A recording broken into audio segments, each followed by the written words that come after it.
Olá, começa aqui o Religare Conhecimento e Religião. Um Deus no tempo ou um tempo cheio de Deus. O Religare desta semana vai falar sobre o temporal e o eterno em Clarice Lispector. Quem veio conversar conosco é Marília Murta de Almeida. Seja bem-vinda, Marília. Obrigada. Acompanhe as notícias do Religare pelo site da TV Horizonte. O nosso endereço é www.tvhorizonte.com.br/religare. No nosso site você acessa os vídeos das entrevistas e fica sabendo sobre o que acontece no programa. Nós estamos também nas redes sociais. Procure por Religare, Conhecimento e Religião e deixe os seus comentários para a nossa equipe.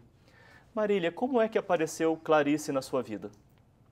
Bom, isso é uma história antiga para mim. Quando eu tinha por volta de 13 anos, eu li esse livro, que depois eu vim a trabalhar durante meu mestrado. Qual livro? Que é Uma Aprendizagem ou O Livro dos Prazeres. Sei. Esse livro era da minha irmã, eu era muito nova e li. Certamente entendi muito pouco, mas fiquei muito impactada pelaquela leitura e depois voltei a ler esse mesmo livro mais tarde, alguns anos depois. Mas depois eu vim a descobrir também que quando eu era criança, uma vez eu lendo meu livro de português na escola, eu tinha lido uma crônica chamada Uma Esperança. E eu tinha gostado demais daquilo, tinha sido uma leitura que tinha me deixado assim, num estado diferente. E aí só muito tempo depois que eu descobri que isso era uma crônicazinha da Clarice também, que estava lá no meu livro didático na infância. E aí, depois você se interessou por filosofia e juntou as duas coisas, é isso? Isso foi muito por acaso, na verdade. A minha formação inicial, eu sou psicóloga, na realidade, minha graduação é em psicologia. Depois que eu me formei, fiquei alguns anos longe da universidade. Tive filhos e tal, fiquei muito tempo sem me preocupar com essas coisas.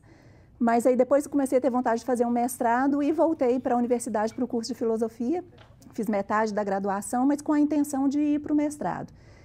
E era uma coisa ainda sem forma para mim, eu vim com interesse no Kierkegaard, tinha já um interesse aí pelas questões do religioso. E encontrei o professor Paulo Margutti, que estava fazendo um trabalho sobre, em torno do campo da filosofia no Brasil, assim, valorizando muito qualquer tipo de trabalho com autores brasileiros. E ele falava muito também dessa questão de uma junção da filosofia e da literatura, que seria muito rico no caso de pensar, da gente refletir sobre o pensamento brasileiro. E foi nesse contexto que acabou que um pouco por acaso eu retomei a leitura da Clarice Lispector, depois que li um trabalho do Margutti, que ele relacionava a Clarice com o Wittgenstein.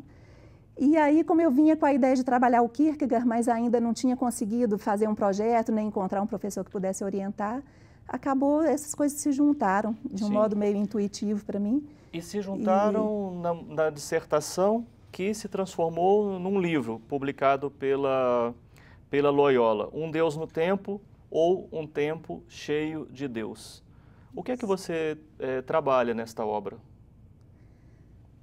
O ponto principal, assim, a pergunta que guia esse trabalho todo é a questão da relação do ser humano com Deus. Em última instância, assim, isso foi sendo dito de várias maneiras, né? A relação com o transcendente, a gente pensar a relação entre o temporal e o eterno, o finito e o infinito.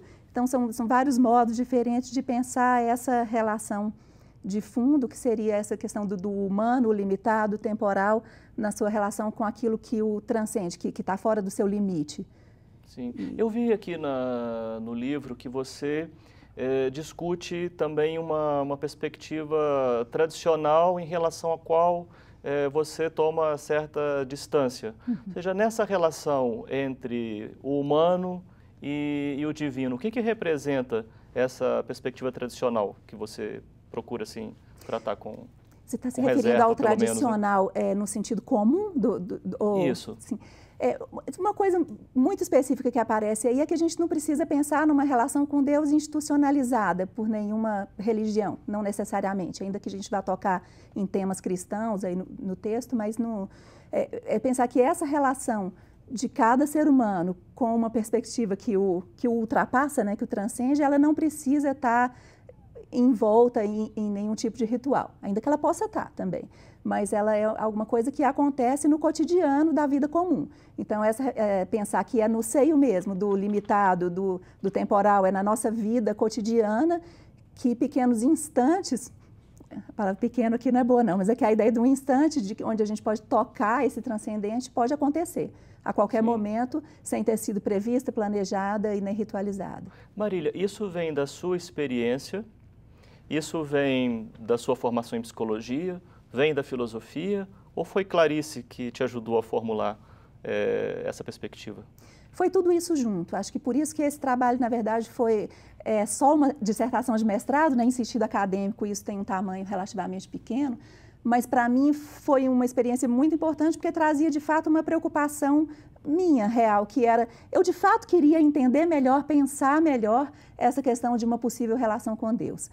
Eu não cresci num ambiente muito religioso, mais ou menos, e aí quando eu vinha na minha graduação, com 20 e poucos anos, eu comecei a sentir uma inquietação desse tipo, uma pergunta sobre todo esse universo do religioso. Nos primeiros momentos ainda não tão clara para mim, um dia um professor me apontou isso, que eu estava preocupada era com isso e eu não sabia, eu não percebia claramente ainda. Então, quando eu reencontrei esse livro da Clarice, junto com a leitura do filósofo Kierkegaard, e fui percebendo ali uma espécie de resposta a essa pergunta, então isso veio se juntar com uma inquietação que eu tinha 10 anos antes, assim, e que vinha não crescendo para mim. Você identificou essa mesma inquietação em Clarice? Olha, eu diria que sim, mas acho que para ela isso permaneceu sempre hesitante ao longo da vida dela toda.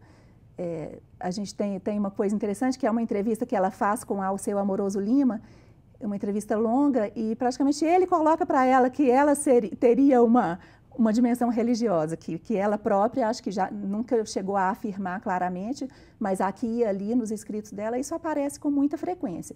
Mas aparece oscilando também em outros momentos em que isso fica mais de lado. Tem um trecho muito interessante que é muito citado da Clarice, que é uma referência que ela faz ao não entender. Ela diz que não entender ultrapassa qualquer entendimento. Isso aparece como crônica e ficando nesse limite, assim, esse não entender não se relaciona a nada, é como só o limite da razão humana, da nossa possibilidade de entendimento. No livro Uma Aprendizagem ao Livro dos Prazeres, esse mesmo trecho volta, mas ele volta fazendo uma relação clara com Deus, que o que estaria além do entendimento seria algo da esfera do divino. Então, acho que esse exemplo mostra um pouco como ela oscila entre dar um nome ou não dar um nome a isso que está além do limite da nossa razão e da nossa possibilidade de entendimento. Sim. Que tipo de espiritualidade você vê assim, mais recorrente na literatura de Clarice Lispector? Que perfil, né, que tipo de aproximação ela faz, né, dessa experiência? Eu acho que principalmente essa visão de que há algo que está além da nossa possibilidade de alcançar. Então, ela chama isso, às vezes, de Deus, claramente, às vezes chama de nada, chama de o desconhecido. Assim, essa junção de várias palavras desse tipo, silêncio é uma coisa que aparece também. Então, é aquilo que está além de onde nossas palavras não vão conseguir chegar, pelo menos não com a racionalidade. E, às vezes, ela deixa isso não nomeado, às vezes isso recebe o nome de Deus. No livro você trabalha mais essa obra, né? Uma Aprendizagem ou O Livro dos Prazeres. É essa obra de Clarice que você trabalha mais nessa obra. Mas sim, você me dizia que no Centro Loyola, em Belo Horizonte, você já trabalhou também outras obras de Clarice, porque você se interessa também pela autora, né? O que especificamente nesse livro você encontra e como é que você estabelece a relação disso com outras obras de Clarice? Esse é um livro, para quem conhece, assim, que o enredo principal dele é uma história de amor entre um casal, Lore e Ulisses. Então, é possível a gente fazer uma leitura desse livro passando ao largo totalmente dessas questões que eu fui buscar.